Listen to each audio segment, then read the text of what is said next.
This podcast is proud to be part of the TalkSPORT Fan Network. TalkSPORT. Powered by fans.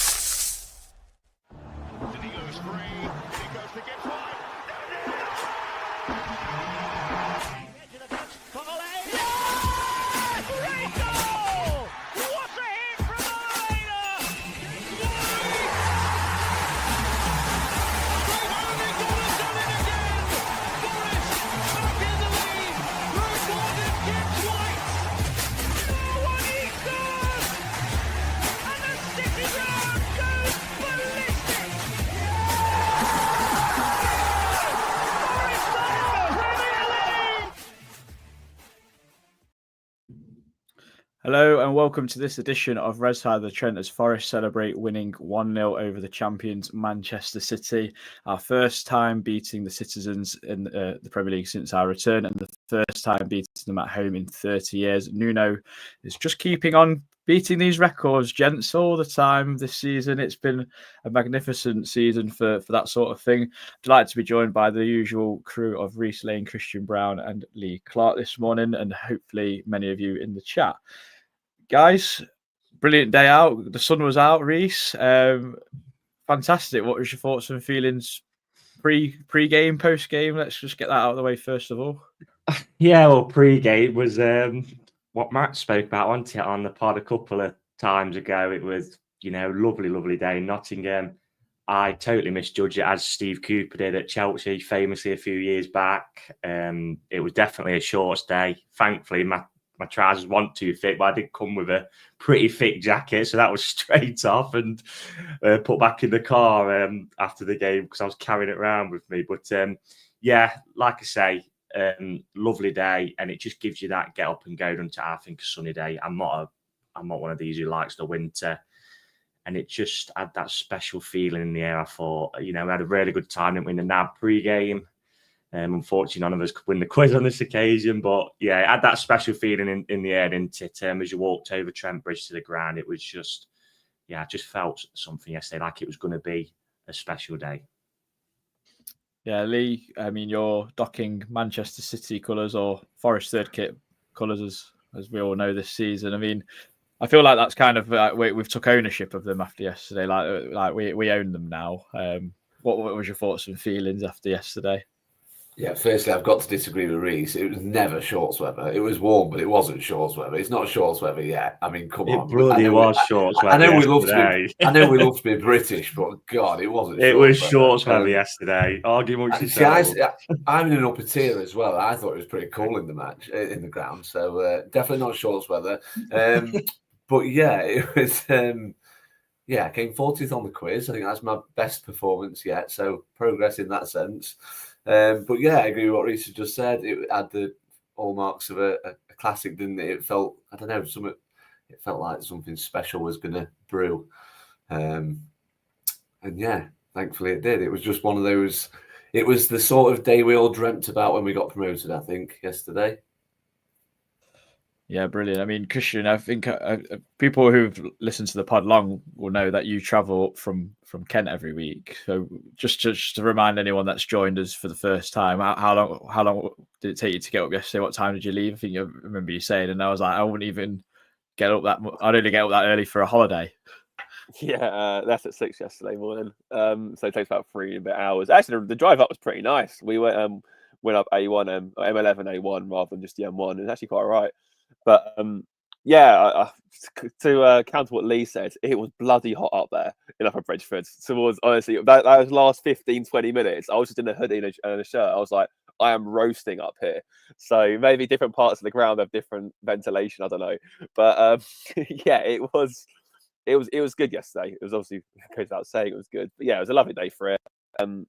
I was always quietly confident we could beat them yesterday.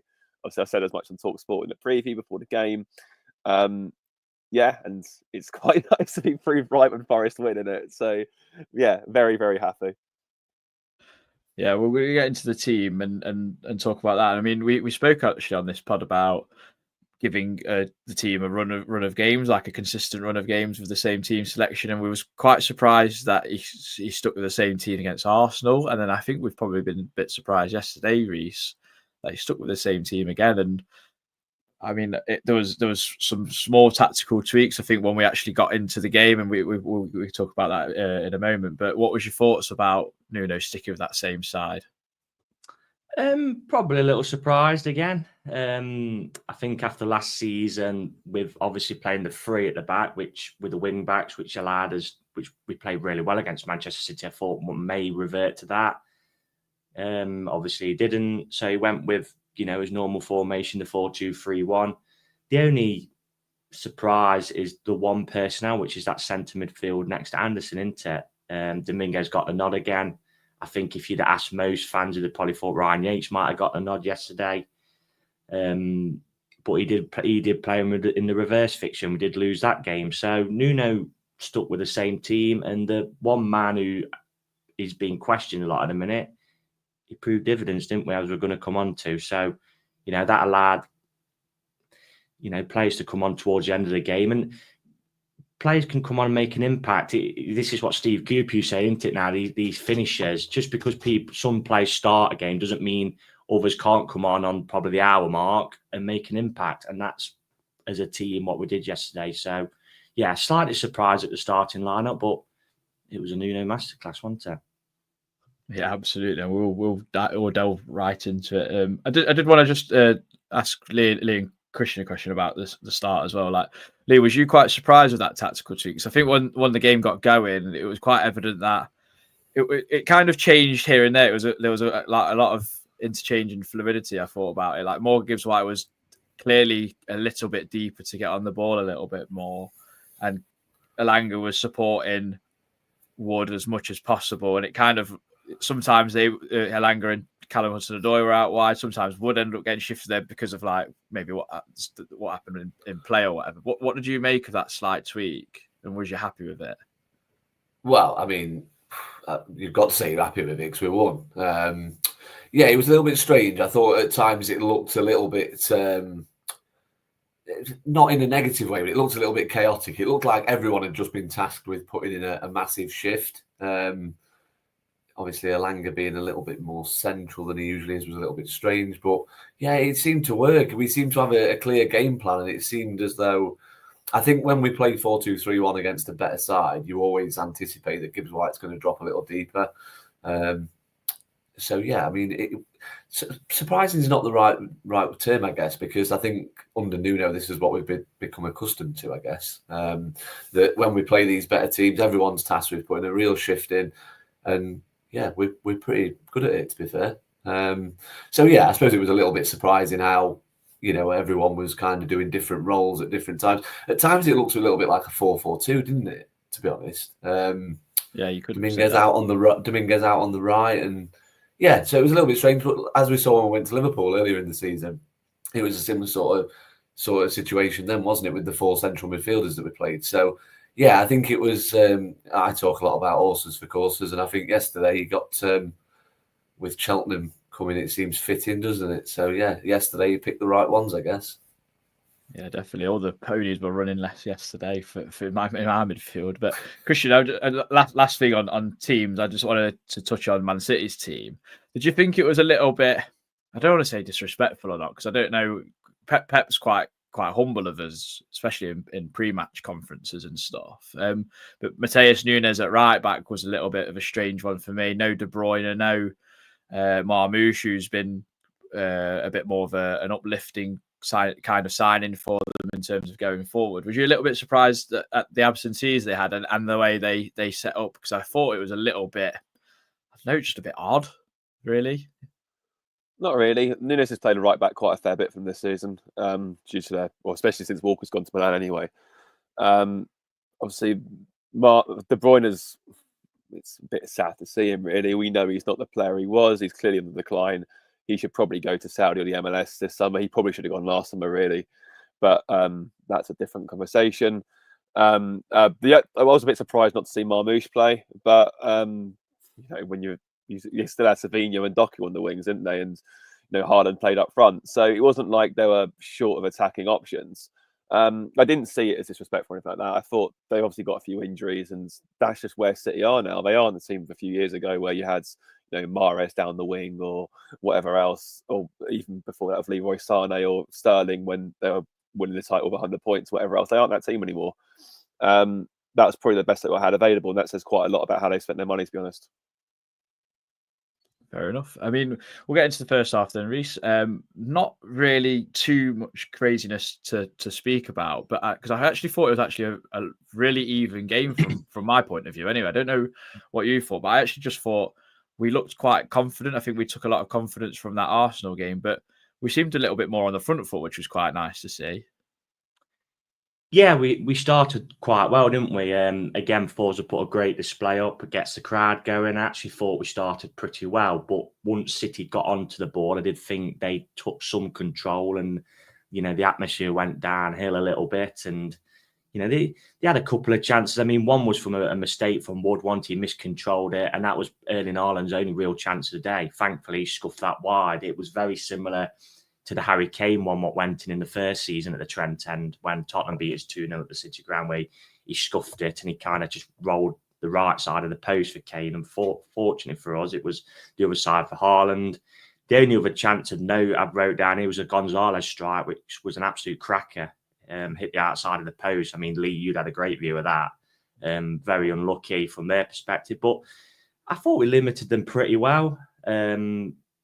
When it came to the other end, we had, a few half chances. The Wood where he tried to lob it over Ederson, and it was just, I just didn't think it was quite spinning off for us, or we were just getting that tiny bit of luck we needed to fashion out a really good chance first half. So I was pretty content going at 0-0. We were still in the game. I mean, the only other talking point I wrote down from the first half was that challenge by Anderson, which for some reason is on every single highlight, and there's nothing in that at all. He's won the ball and he's just kicked Foden's shin pad on the side of his foot. So I'm not sure why that's being regurgitated so much, apart from it being a Sky 6 team. But yeah, going in at half time, I was like, yeah, happy what I've seen so far. We're in the game. And you always felt, I thought, going into that second half, it was going to be 1-0 either way, wasn't it? It was either going to be a bit of quality or a mistake. And yeah, it proved to be for us. You've summed that first half up lovely for me, and stolen my thunder. I'll send you a £10 later for that. But you stole my thunder a little bit because obviously residential referee Lee Clark. I've got to ask you about the Anderson challenge and friend of the pod who comes on here, Reece 2.0, did mention he said he reckons that Anderson was a little bit lucky with the tackle, Lee, but because he wins the ball full-heartedly, like pretty much full contact on the ball, and then follows through a little bit high. If he maybe doesn't quite get the ball fully, do you think VAR looks at that a little bit more closely? Well, I mean, like not to sound smart, but there's nothing in law that says if you get the ball, it can't be a foul. But yeah, I mean, if Joleon Lescott thinks that's a red card, then that is a perfect example of why ex-professional footballers should be nowhere near VAR. I mean, come on, you can't. I think it's actually good to see a bunch of officials use common sense. You can't win a challenge and then just stop your foot dead. The momentum takes his foot through, but he's clearly got a nice side foot on the ball. I mean, yeah, and people can say, "Oh, if it was the other way round, you'd want a red card." I wouldn't. It's a contact sport. It's a physical sport. It's two players going for a challenge. And again, not to sound like my old football manager, but if you pull out of the challenge, you're probably going to get hurt at some point. And that's exactly what Foden does. He doesn't go into it with the same force that Anderson does. It's not excessive force. He basically kicks the ball. He kicks the ball. His momentum follows through. Yeah, I mean, it's just not, like Reece has just said, if that is the other way around, it's not getting showed on every highlight clip going, is it? It's just nonsense. It was good to see. I'd understand a little bit if it was his studs, but it's his side of his foot. Yeah, so that's just just nothing in it. Like you say, Lee, it's a contact sport. There's nothing in it. Studs, fair enough, but it wasn't. Yeah, there's just nothing in it. It's just an honest challenge, gets lots of the ball. So going back to the original question, if he doesn't get quite as much of the ball, Is it cause for a bit of a more thorough examination? Possibly, but it's even then, it's not. You've got to use common sense for these things, and referees do get bashed a lot for not having common sense. Oh, you've never played the game, and this, that, and the other. Well, to me, that suggested that actually they took a lot of consideration in that sort of mindset yesterday. So, yeah, I mean, I don't think the officials were bad yesterday. To be honest, I thought they were all right. I think we said in the group chat, Kavanagh seemed to give them a lot of the little 50-50s. Nature of the beast, isn't it, when you're playing City? But yeah, I thought it was all right. I thought it was nice to have a game where you're not leaving and talking about the officials. But for some reason, some of these media sites and stuff on social media seem hell-bent on not showing the Hudson-Odoi goal, but showing a really good challenge from Anderson and saying it might have been a red card. Yeah, let's move on. Was it Kavanagh was referee, wasn't he? Yeah. Am I right in saying that? I actually thought it was actually half decent because I walked away it's all thinking it flowed really well. We got justice with 4 minutes of injury time, like with Newcastle. So yeah, Christian second half. I think it started as kind of a little bit the same, but then I don't know where maybe the turning point might have been. We might allude it to the Hudson-Odoi hitting the post sort of chance, but. Or maybe the Dominguez's speculative volley, which I don't know how he got the end of, to be fair. And I thought he was injured. Then he started running around like a lunatic still. So I thought, well, he must be fine. But I thought there was an element where we actually thought and started to really believe that we could go and win this game. But we've got to talk about Hudson-Odoi hitting the post, I suppose, because Ederson makes probably one of the best saves of the season, in my opinion. And it's always down at that end, isn't it? It's always down at the Trent end. Lee's seen some amazing goalkeeping there this season. Yeah, it wasn't Alisson saved Yates there in that first season when we beat Liverpool 1-0, and he somehow jammed his arm up to sort of knock it onto the bar, which he had absolutely no right to save. But some of Navas's heroics are down that end as well when we had him on loan. So yeah, maybe it is something about the Trent ends that brings the best out of goalkeepers for both good and bad. The turning point for me was actually when Nico Gonzalez went off with Man City, because he was they obviously signed him to be that Rodri replacement, and I think I saw some Tactico deep dive in it. I can't remember. It might be Michael Cox or something. And he sort of looked at how when they beat, I think it was Newcastle recently, was it 4-1 or 4-0, something like that? Gonzalez basically limited them because of him being in that structure. They just couldn't get through, and they very struggled to get through. And when he went off, they started going more attacking. I thought then, okay, yeah, we'll have at least one big chance from this. It turns out we had two, thankfully. But yeah, because the one you touched on, I mean, Ederson's got no right to save that, really, has he? It's through a crowd of bodies. He's seen it late, and he still managed to get down quick enough to put his arm out. That's going bottom corner. I think against most other goalkeepers in the league, that probably goes in. Certainly in the country, there's nothing more Hudson-Odoi can do. He's checked in brilliantly. He's he's done everything right. It's just an outstanding save from a goalkeeper that's long been seen as one of the best in his position for many, many years, and has the trophies to back that up too of Man City. But as we'll come on to, the life of a goalkeeper is quite harsh, isn't it? Because it comes wide into the ridiculous, thankfully. But no, that's the turning point for me, because as soon as City started going more attacking, when they brought Kovacic on, when they brought Marmoush on, when they brought De Bruyne on, I was like, okay, so they're going to leave more space in midfield then, aren't they? They're throwing men forwards. It still wasn't solving any of their issues either, because their issue was they were far too slow on the ball. And the only player that looked like creating anything at speed was Savinho, and he took him off. So I don't really know why Pep did that. That's Galaxy brain Pep. I'm happy to see it against us for once. It's quite nice. But yeah, as soon as Gonzalez came off, I thought, okay, Gibbs will get more time in the middle now, and he will eventually get an opportunity where he can set something up.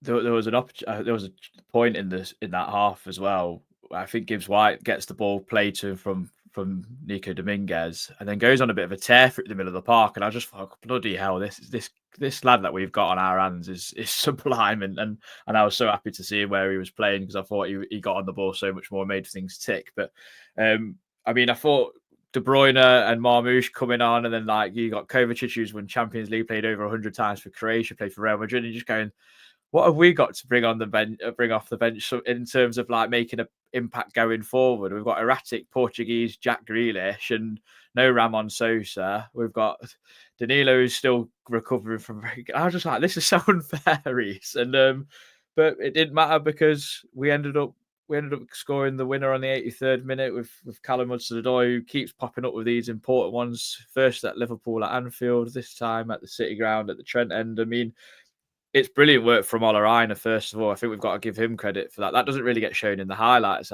in some of the highlights, where he's actually won the ball back initially from a City counter-attack, isn't it?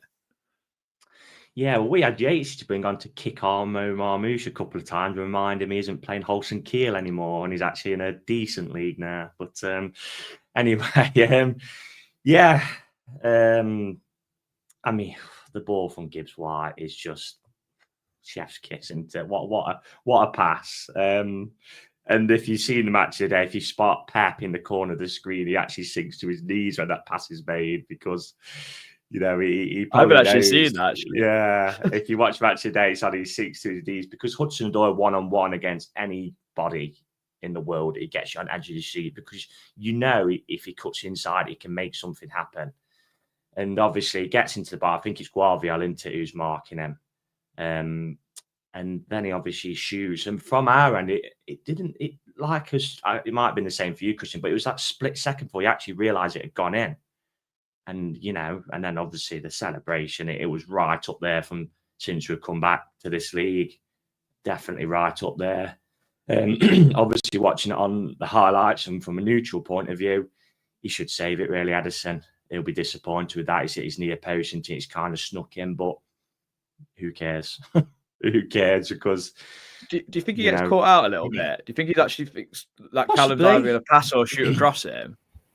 Possibly, possibly. But watching that, like I said, as a neutral, I think he should be saving that. But from a Forest fan, I couldn't care less. Like Christian said, he had no right to save the one he did, and the one he actually probably should have saved, he didn't. But from after that, the crowd was sensational, and I actually didn't think, apart from when Gibbs White, must have been touching cloth after that pass to Kovacic, and when he hit it, I mean, literally as he hit it, I thought, oh my god, this is flying. I did ask people around the Brian Club if they got any spare underwear, to be fair, when that chance happened. I mean, when he hit it, I thought that's flying, because he hit it brilliantly. He did. And you watch on the match of the day highlights, it's not far wide at all. I think he would have beat Sells there, thankfully for Gibbs White, because he played brilliantly well yesterday as he ordered. That didn't really deserve to happen to him. But I didn't feel, apart from, I didn't feel was in any danger at all. I didn't think City were, like I said, I thought Marmouche come on and thought, Jesus, what am I getting here? I'm getting booed to the bar. Murillo absolutely pocketed Erling Haaland. Every time the ball come in, Murillo read it first ahead of Haaland. And I didn't think it was in any massive danger. And then obviously you're bringing on the likes of Morato, the doorman, sees it out. I thought Tyro, as I mentioned to him, where I think it was like 2-on-2, 1-10. And a lot of the crowd were obviously baying for him to go towards goal with 2 minutes to go. The game was won then. Go to the corner. And that's what he did. He held it up in the corner. He flicked it off there. Man, he won a corner. That probably wasted a minute and a half, and saw the game out. So the whole lot of them, the whole starting 11, the lads who come on, they all deserved it yesterday. The coaching staff, the fans as well. Everyone who'd obviously put time into the Forza effort, everyone deserved that yesterday. Because obviously we had this little bit of a jitter, and like you say, Adam, it got us back on the horse yesterday, and it was turned out to be one of the most special days since we've come back to this league. Yeah, it was brilliant. I mean, Lee, me and you were more towards that end, because I was kind of in line with the goal, and like Reece just said, I didn't even realise the ball had gone in until I just seen it kind of hit the back of the net, and I was just like, "How has that gone in?" I didn't even actually see the ball go in. I didn't see it. I don't know what your thoughts were either. Well, my initial thoughts were that the flag was going to go up. I was adamant he was offside. As much as it was a great pass, I just got the impression that the assistant was kind of, I don't know, maybe it's force of nature, because I tend to look at officials being one. I tend to look at them a little bit more. And I just got the impression that he was kind of, how he was running alongside Hudson-Odoi, I just got the impression the flag would go up. And then when I saw him turn the other way, so to say, yeah, I'm happy, I thought, maybe it's not off.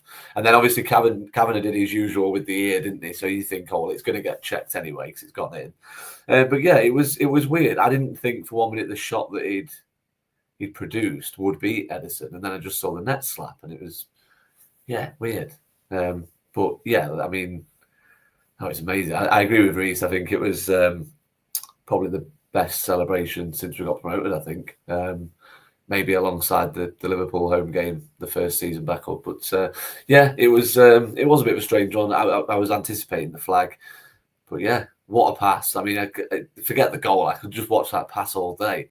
And obviously now Reese has said that about Pep. I need to go and watch it again, see if I can see that. So it's just amazing. What a pass! And just an amazing moment, I guess, at the City Ground.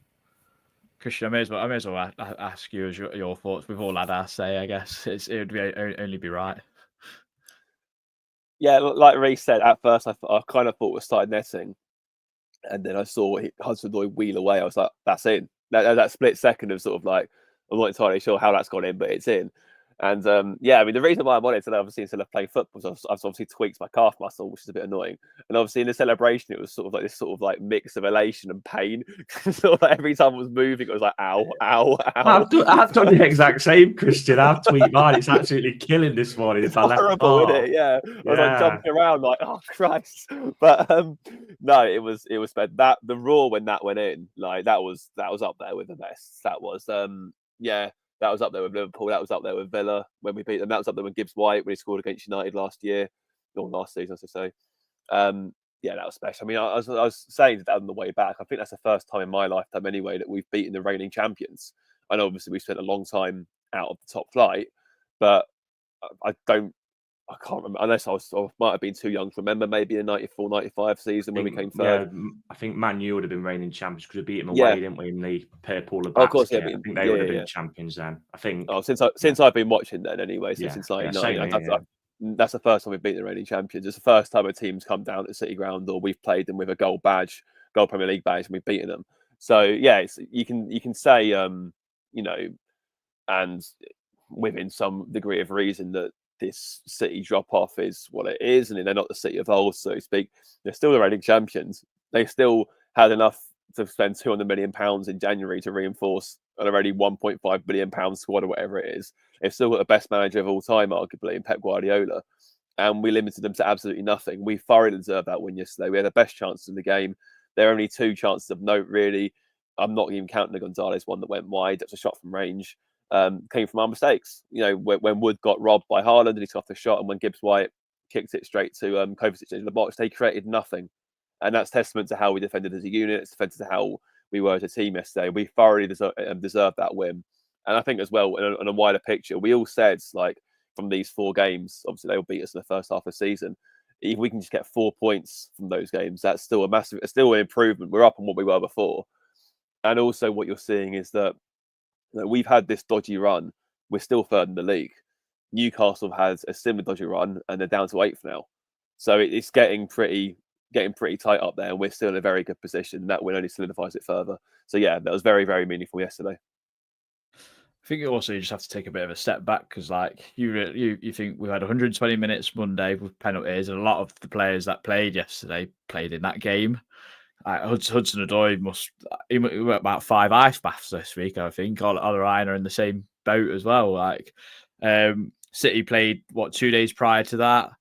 Got, like you said, Christian spent 200 million quid. Got arguably one of the best box strikers in the league, best manager, and we've limited to absolutely no, and we've done them, and we deserve to win it. I'd never felt like it was like a real backs to the wall counter-attacking win. I actually generally thought we played really well. We played some really nice stuff. I thought we linked up really well, got in behind really well, and I thought we caused them so many problems without maybe peppering their goal as much as I like. Well, that's something that we need to work on a little bit, of being a bit ruthless up front.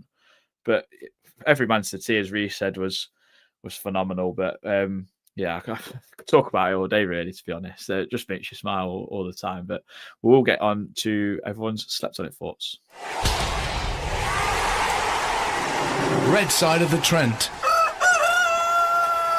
Slept on it thoughts.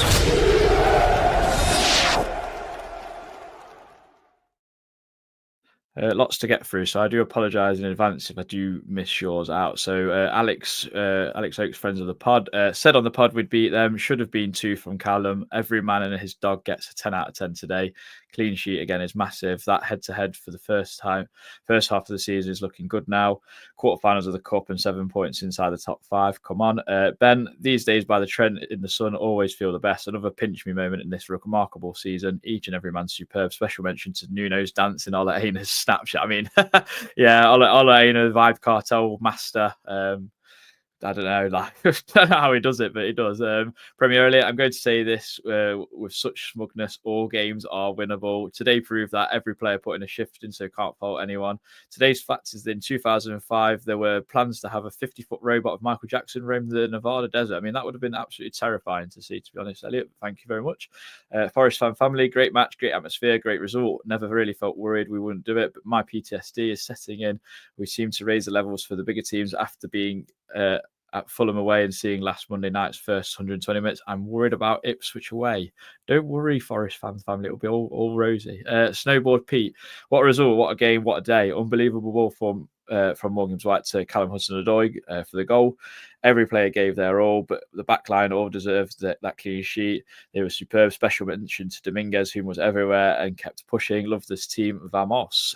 Carl Booth, 10s across the board. Callum Hudson-Odoi, a constant threat on the counter. Murillo and Milenkovic, imperious. And on the ball from Morgan Gibbs White, sublime. We'll have a few more full England internationals come the next break, I feel. Speedy recovery to Psycho, my childhood hero. Yeah, we have to... Great for the club to do the clap on 3 minutes, especially from probably both sets of fans as well, to be honest. So we do wish Stuart Pearce a speedy recovery. Nigel Clough is the son of God. What a result. So proud of each and every member of the squad today. They deserve all the plaudits that come their way. Stay humble, Erling Alfredson. Capanosity, that was a win in the greatest Forest tradition. Maximum intense effort, concentration and organisation. Every player doing their job. Topped off with some stardust from Callum. Remember to always stay humble. Grant Fellows, they've got their mojo back. Huge effort and that little bit of magic from Morgan White and Callum Hudson-Odoi to win it. What a season this is. Remaining games all look winnable now. Malcolm, simply Nuno masterclass. Johnny Ancliffe, that 3rd star next season, and it's the Rock gif smelling. Tom Newton, tactical masterclass from Nuno. Selection, tactics and gameplay and subs expertly executed. Fans and for the display was perfect. City Ground was made for days like this. City fans coming to blows on Collick Road saying Pep should go. Topped off a perfect day. See you in Madrid.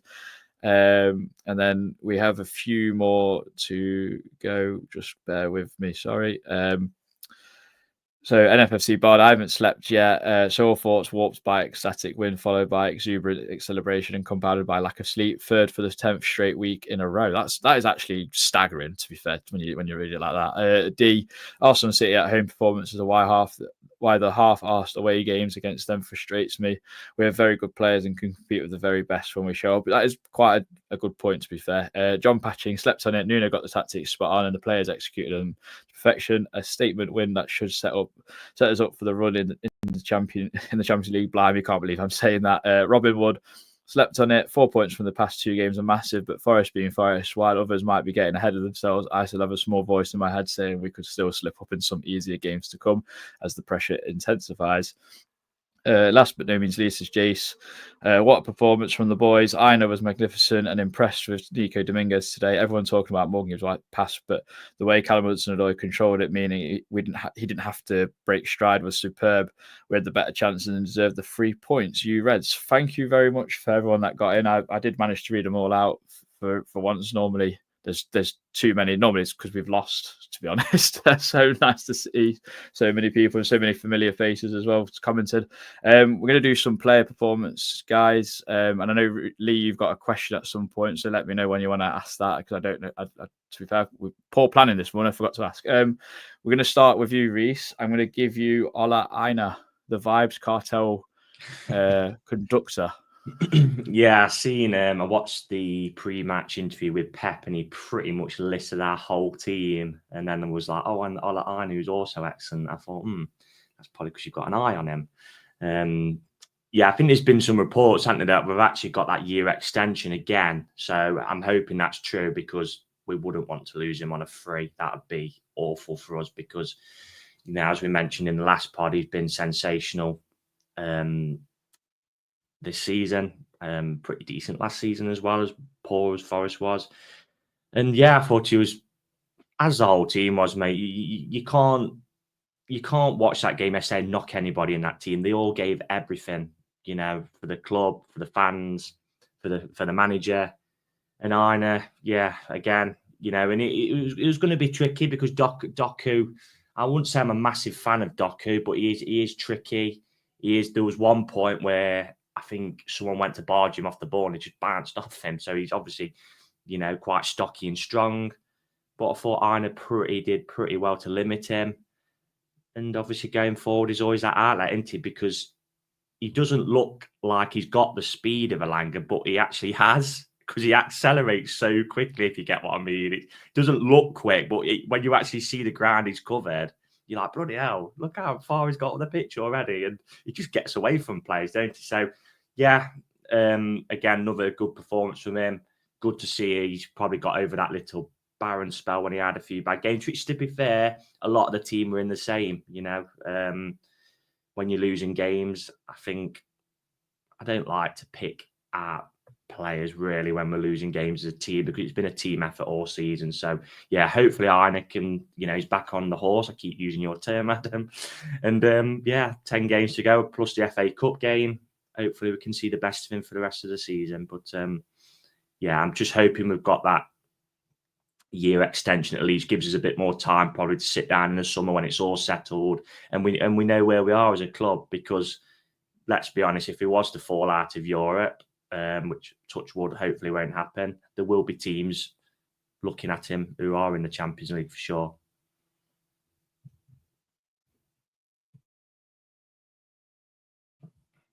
You're on mute, Adam. Blimey, yeah, that's unusual that I do that. Yeah, no, I just wanted to mention Nico Williams. I've not got him in the player performances, but he played 3 different wingers just like Aina did and was just equally as good. But Aina just fabulous. Getting forward, it was just absolutely fabulous. I mean, there's been question marks, and in my opinion, rightly so, last couple of seasons. There's been spells in the last 2 seasons where you see what he can do, but then there's been spells where you're thinking, I'm not quite sure. But since moving to left back, the change and the consistency has been phenomenal. And again, I just love him because what you get from Nico is whoever, like I said before, whoever the winger is, he will think, nah, I'm not scared of you. I'll get stuck into you. I'll try and push you back. And that's all you can ask for. He's been a breath of fresh air since moving to left back. And he's nailed that position. He's nailed down. You know, Alex Moreno, who started the season pretty well with us, can't get a look in. And that sums it up, really. I mean, fan club member Christian Brown of Nico Williams wants to speak. No, I was actually, when you said let's stay in the pod, so for those unaware of Red Side of the Trent sort of goings on, Adam initially suggested we all go suggest a player for player performances because they're all so good.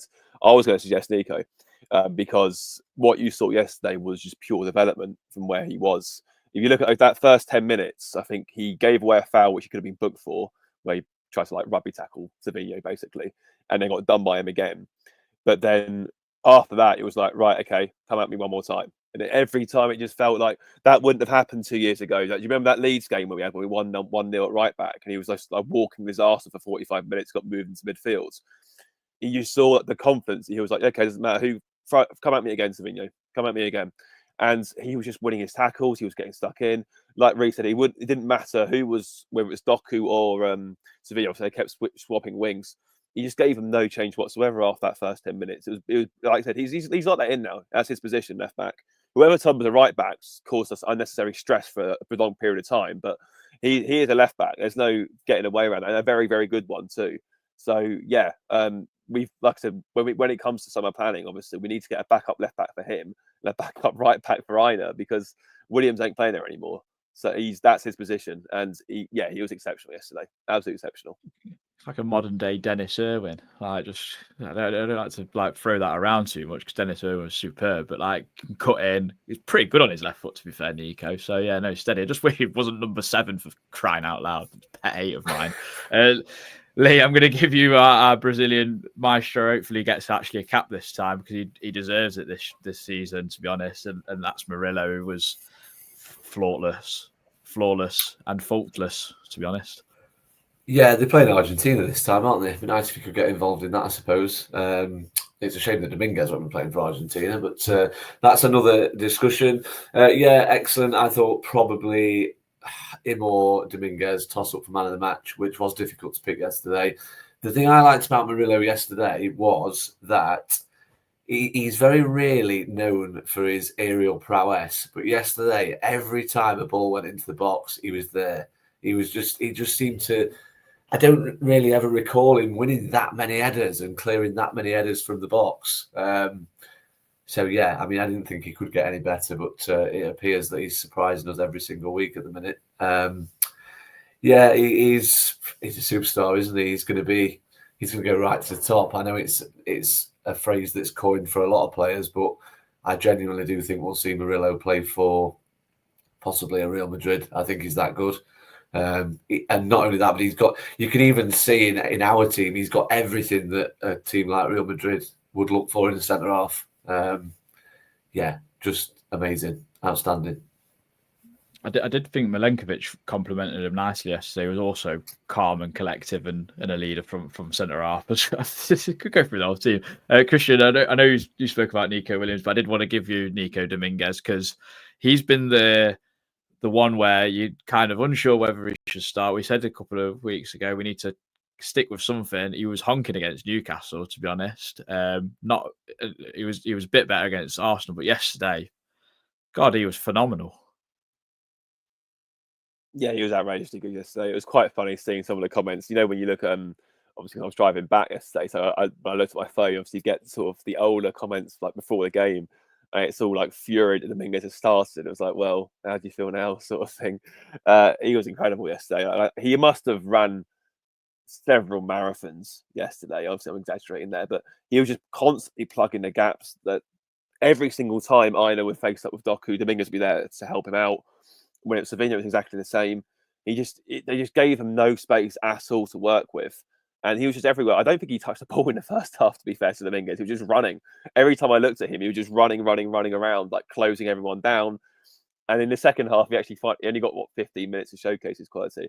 That technique for that volley was outrageous. That was brilliant technique to get that on target and to control it like he did.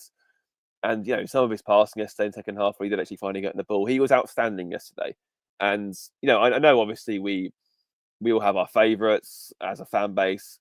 But like Reece said, every player is going to have to play their part this season. Just get behind them when they're on the pitch. We're third in the league now. I mean, I think we've kind of earned the right, whatever Nuno picks, to sort of just go, all right, fine, we trust you with it. I might have got something different, but fine, that's your decision. We need to start getting behind these players now because we've got 10. Yes, we've beaten the champions. Yes, we've got a buffer. Nothing's secured yet. Nothing is done yet. There's still a lot of football to be played. They're going to need us all behind them. So, yeah. If it's it doesn't matter if your favourite's Sangare or whether it's Yates or whether it's Danilo, whoever's starting in that position, just get behind them. And you know, we saw Dominguez yesterday. There's a hell of a player there, a really intelligent one, a really committed one. The one I found most funny was on after the Arsenal game where we had people saying he didn't get stuck in. He won 6 tackles that day, more than anyone else on the pitch. Doesn't get stuck in. Just stop coming out of nonsensical things. Just get behind him. Honestly, yeah, he was brilliant yesterday. Absolutely brilliant. I think first half, I think he won the most duels. I think most tackles, and I think he completed the most passes or pass success rate was 100%. So you know, yeah. Can I just touch on the one just before he went off as well when he was surrounded, I think, by 3 or 4 City players, and he turned and flicked it through all of them and set Gibbs White away. That was like, I was like, yeah. He ran himself into the ground. On his performance, you probably thought he deserved to play the 90, but he probably didn't have it in the tank, to be honest, because he ran so much. And then, obviously, Yates and Sangare, they came on and did their work, you know, as impact subs, and that's all you can ask for, isn't it? Can I just say as well, I thought Dominguez provided the funniest moment of the afternoon as well, when he had that shot just after half time. He just went running around with his hand up in the air, waving at the bench for about 2 minutes, then rolled into another tackle and he was fine. He just started sprinting around again. It was just very amusing. The magic sponge for Nico Dominguez is another tackle, isn't it? Let's come on, let's face it. But I know there's a number of players. I mean, we've not even spoke about the match winner, and Callum Hudson-Odoi thought ran himself into the ground again, was superb on both sides of the wing. I mean, probably should score from his favoured side, scores from his unnatural side, even though it's his natural foot. Good finish. Great that he took that chance to try and catch Edison out, and he did. But I have to talk about Morgan Gibbs-White and his role in the team yesterday. For me personally, I mean, the fact that Nuno saw that he needed to drop him in a little bit, and Dominguez do that hybrid role of supporting out wide on the right, but also still being a central player. I thought Morgan was brilliant. He pocketed Phil Foden yesterday. Phil Foden got maybe one or twice in behind Morgan, but I thought the fact that he got on the ball more, he drove from midfield, the pass to Callum was sublime.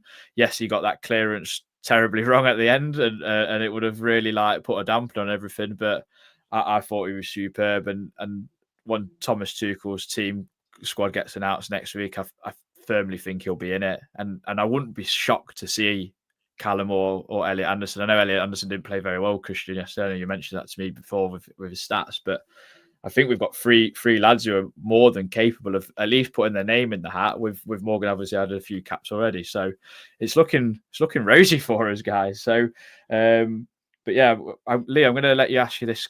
What you wanted to ask a question to all of us. I'll let you take it away.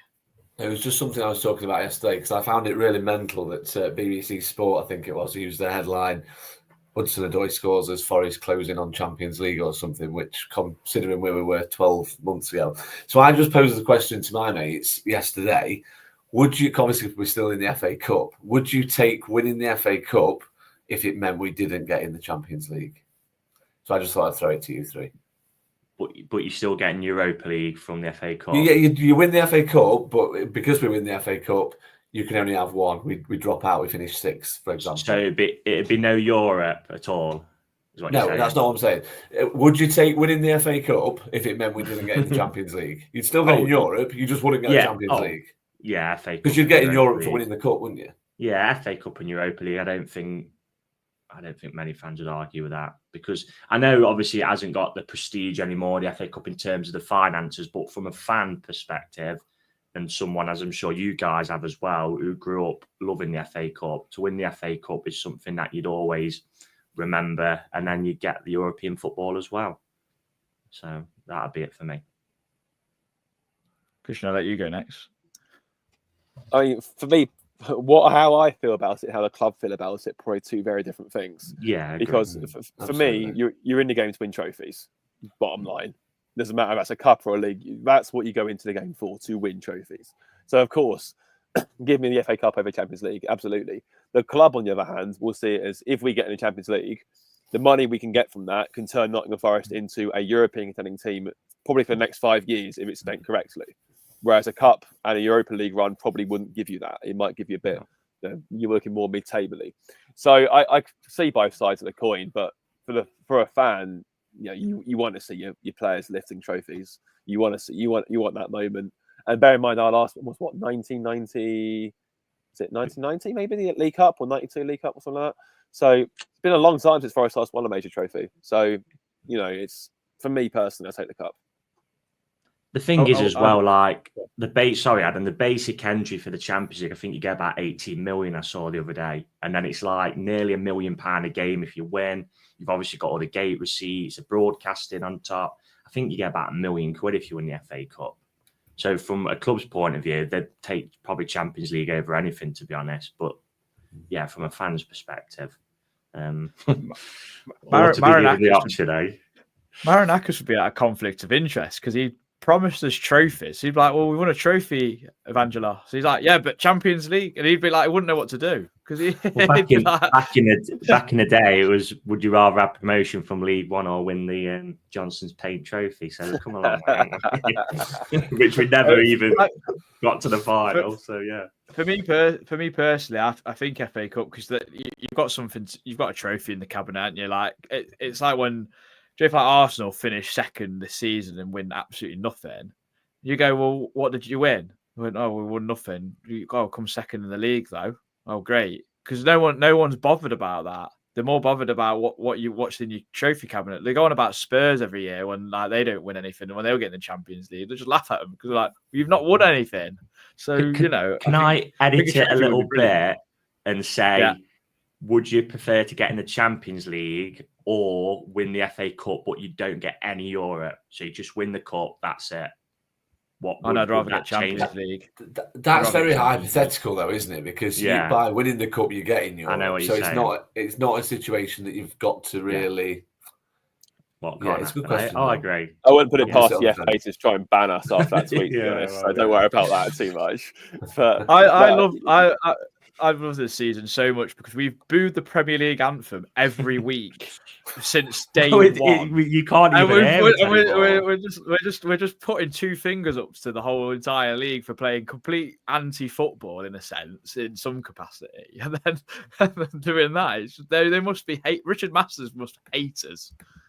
Good. Yeah, good. I was going to swear then, but Scruffy, you know the word what comes before him. But yeah. But no, Adam, going on what you were saying, I mean, obviously, living where I do in the south, as you can imagine, it's full of United fans and Arsenal fans and whatever else. I mean, the Arsenal fans I kind of get because obviously, you can get to the Emirates in like 50 minutes, I think, on the train. So I understand that. It's the same time, every time I go to Gillingham, which no one wants to do for obvious reasons. But United fans, obviously, one of my best mates is a United fan, and one's an Arsenal fan, and the United fan has been going on all summer about where's your trophy, because they won the FA Cup. So this is what I mean. To fans, lifting silverware is more important than a piece of paper that says you came fourth. That's it. So, I mean, I've just seen someone in the comments say about the Conference League, that's not the same prestige as the FA Cup, let's be real. It's just not. So, yeah. Yeah, no, it's an interesting one, and 10 games to go now, guys, and it's going to be lots of twists and turns. But we do turn our attention to Portman Road and Ipswich. I mean, what a lovely place for you to go, Reece, before you go on holiday to Italy. I mean, what contrasting places. But hopefully, you're on the plane from Stansted, a happy bunny. But Ipswich coming up. I know they've not played yet this weekend as we do this podcast. So, what's your thoughts? Obviously, because we only played them Monday night and got through that game. Well, kind of by the skin of our teeth, but I think we deserve to win the game anyway on the whole. Yeah. Well, it's a new ground for me, so then I'm only one off completing the whole set, which is Crystal Palace. So until next season when Everton move grounds. So actually, I'm looking forward to it because I think it might bring up 60 for the 92 for me, or it might be on 59, but whatever. I mean, you saw their result yesterday, just edged out by Palace, who are in really good form at the minute, and it probably typifies their season really. A lot of effort, but just not quite got that quality to get results. And that's why you see, Wolves who've got someone in, I know he's suspended at the minute, but someone in Mateus Cunha who can win a game on his own. That's why they've probably got that 6-point buffer. You look at Leicester and Southampton, they just haven't got that quality, have they, to someone who can take the game by a scruff of the neck and win it on his own. And Ipswich, both time I've seen them as, like I said, plenty of endeavour. But I think Christian probably at the nail on the end of the last pod, not quite sure what to do with it in some areas. And they've just been a bit, at the minute ago now, with a little bit of a whimper, aren't they? But that's not to say it's going to be an easy game, because it isn't, because, they're at home. These are the games like we had in that first season where you're at home. I know Forest aren't one of the Sky Six, but third in the league coming to town. They'll probably look at it and think, well, we took them to penalties. The home game was very tight, decided by a set piece of a penalty. So it will be tough, but it's a game what, if we are going to aspire to finish in the Champions League, we've got to go there and win. It's as simple as that. And I do expect another tight game. but I do think we'll just edge it. And so, do you want a prediction? Yeah, why not? So I think I'm going to go for 2-0 and probably say that a second goal comes late again with plenty of endeavour from Ipswich, but hopefully not at quality. But we can't underestimate them. At the end of the day, there's 6 points behind Wolves, but they're still in the fight, aren't they, to stay up? So they're going to show plenty of fight, and we've just got to match that. And our quality has got to come to the fore, like it did yesterday with the pass and obviously Hudson-Odoi sprinkled the magic on top. So yeah, like I said, the next 2 league games are games where you're looking on paper. I know that's crazy to say because it's Man United, but Man United aren't obviously the club and team they was. Yeah, you've got to be looking at winning them games if you want to stay where we are. And the Brighton game's obviously massive in between as well. Yeah, I did make a mistake actually. I forgot Palace beat them yesterday 1-0 at home. So yeah, late on sorry, Lee. Ipswich, tough game, as Reece just reiterated. I don't worry about this game as much because I still think it's a bit weird that Ipswich are still trying to play this nice football. I still never understand what I thought. Kieran McKenna would be a little bit more cute about it and play a different style, but it doesn't seem like that. And I think they might, like Reece said, they might really believe they could probably get something against us at home. Would you think that? Yeah, I mean, I've just looked at the fixtures. I think the next 3 are probably going to decide whether they actually will go down with a whimper or not. They've got us, Bournemouth and Wolves, and then they play Chelsea, Arsenal and Newcastle. So you have to say on the face of things that, like Reece has just alluded to, us and Bournemouth are doing well this season, but we're not considered big 6. So they will look at the likes of us and Bournemouth as games that they can feel they can become competitive in. But that said, I don't know. I do think it's a similar situation for us, isn't it? We'll see this as a game that we want to win. We don't want the City game to be sort of after the Lord Mayor's show. And I think, like Reece said, if we want to be in the Champions League, there's no other result that's acceptable than 3 points. And I do think we'll get them. I think yesterday's kind of got us back on track.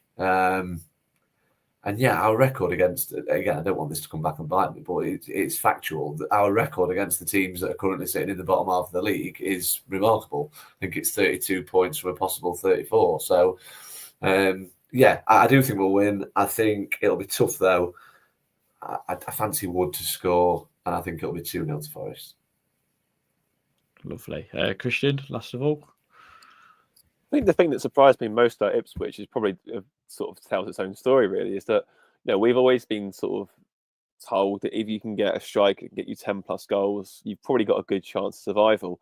The Lap's done that this season. They're still 6 points off.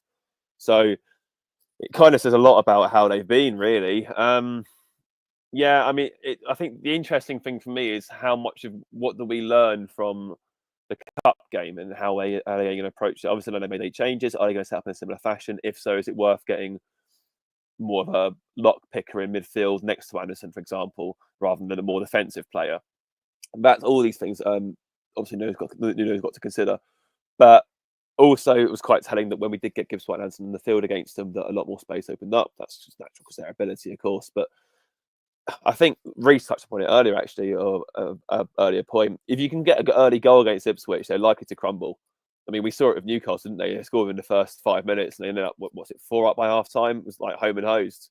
So, if you can get that early goal, then it just changes the entire complexion of things because it doesn't seem like a case of scoring early against them. It just seems to sort of put them to the death now immediately. So if we can get that early goal, then, it should hopefully be a pretty routine win, but it's not going to be easy. I think, like as Jefferson sort of touched upon, they'll be going into that game thinking, okay, we've taken these to penalties with our B string. We can get a chance to beat them at home. So we'll have to see. But as Lee said, our record against the bottom half of things has been very good. As Reece touched upon, if we are going to get into the Champions League, we need to be beating this. We need to be winning this game. Bottom line. So, and for what it's worth, I think we will. I think we'll beat them 2-0. So full house on that side. 3 for 2-0. I mean, the thing with them, and I look at it from a bit of a broader prospect, and I'm sure you guys do as well. But like with their recruitment, they spent a lot of money, but a lot of it was on like forwards and then Calvin Phillips on loan. And I just thought they got it horribly wrong. Like when we recruited, I know we threw a lot of mud at the wall and hoped it sticks, but we brought in like experienced players that had played in like big leagues. You're like Mangala and Niakate, Renan Lodi, Keylor Navas obviously came in. Dean Henderson had played at this level before. Felipe.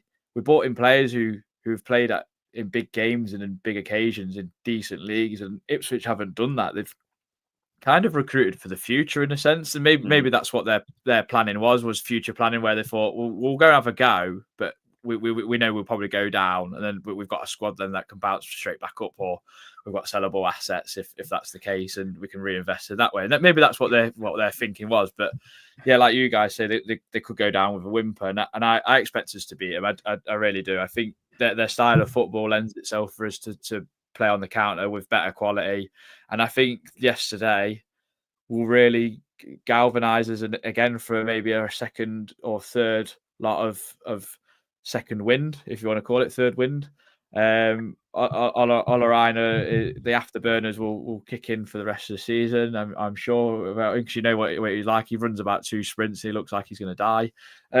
But I just think it's going to give us a lot of confidence, and hopefully we smell a bit of blood against these sort of sides where we start to think, well, actually we belong here. We're here on merit, and we have been all season. So it's going to be an interesting tie. I think it will be tight to begin with, but like you guys have said, if we get an early goal and the right moments in the games, then I think it will kill them.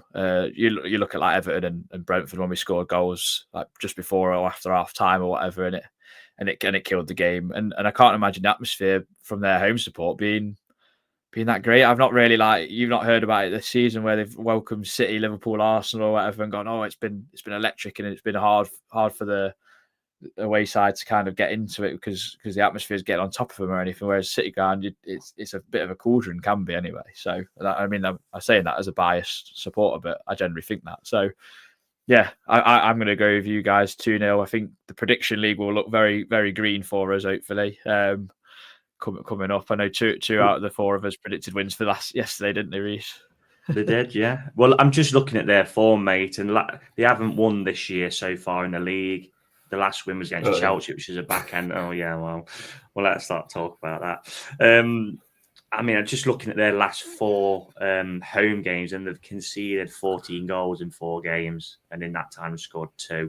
I mean, the goal score has not been too bad for. I know it doesn't add up on the numbers as such, but they've scored in the last 7 games before yesterday, for example. But I'm looking at the goals they've conceded. I mean, the media has been pretty hammering Leicester this season of how bad they've been at the back, especially Faz. They've only conceded 3 less than them.